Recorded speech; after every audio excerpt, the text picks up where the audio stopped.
नमस्कार मंडळी. टेक तडका 24/7 वर प्रियंका पाटील सोबत. आज आपल्याकडे टेक्नॉलॉजी न्यूजची एक अशी अपडेट आहे जी ऐकून तुम्ही थक्क व्हाल. म्हणजे ल्युमिनार कंपनीचे फाउंडर ऑस्टिन रसेल, ज्यांना काही काळापूर्वीच खूप चर्चेत कंपनीतून बाहेरचा रस्ता दाखवण्यात आला होता, ते आता थेट ल्युमिनारलाच विकत घेण्याचा प्रयत्न करत आहेत. म्हणजे होय, तुम्ही अगदी बरोबर ऐकलत. रसेल AI लॅब्स नावाचा नवा स्टार्टअप सुरू करून रसेल यांनी ल्युमिनारला विकत घेण्याचा प्रस्ताव दिला आहे.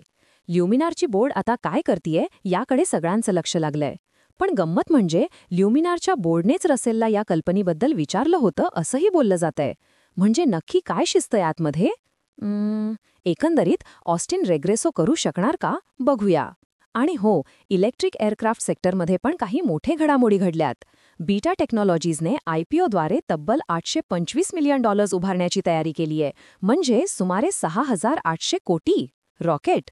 दुसरीकडे आर्चर एव्हिएशनने लिलियमच्या 300 पेटंट्सना तब्बल 18 मिलियनमध्ये विकत घेतले. लिलियम, जी कंपनी काही महिन्यांपूर्वी बंद पडली होती, तिचे हे पेटंट्स आर्चर काय करणार हे मात्र गुलदस्त्यात आहे. या आठवड्यात इतर भन्नाट डील्स पण झाले आहेत. आपल्या भारतातील एअरबाउंड या ड्रोन स्टार्टअपने 8.65 मिलियनचं सीड फंडिंग मिळवलंय. इंडिया. लंडनची डेक्सोरी ही वेअरहाऊस रोबोटिक्स कंपनी 165 मिलियन उभारत आहे. रोबॉट.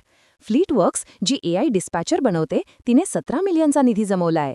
Pony.ai आणि V-Ride या कंपन्यांना चीनमध्ये शेअर मार्केटमध्ये लिस्ट होण्याची परवानगी मिळाली आहे. स्टारशिप टेक्नॉलॉजीजने 50 मिलियन तर अपसिटीने 20 मिलियनची फंडिंग मिळवली आहे. आणि झॅप्टोने तर लिस्टिंगच्या आधीच 450 मिलियन गोळा केलेत. मनी. आता थोडं गंभीर वळणाकडे.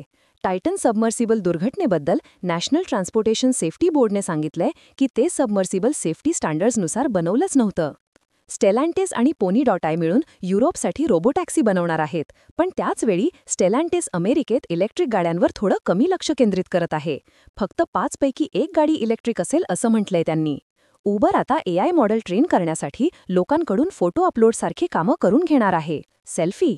आणि वेमो, जी स्वतः चालणाऱ्या गाड्या बनवते, ती 2026 पर्यंत लंडनमध्ये आपली रोबोटॅक्सी सेवा सुरू करणार आहे. जी हो, सोबतच डोरडॅश सोबत भागीदारी करून ड्रायव्हरलेस डिलिव्हरी पण सुरू करणार आहे. म्हणजे ऑटोमॅनस टेक्नॉलॉजीचा फ्युचर नक्की काय आहे? म्हणजेच आजसाठी एवढंच. पुढच्या एपिसोडमध्ये भेटूया. तोपर्यंत टेक तडका 24/7 बघत रहा. बाय.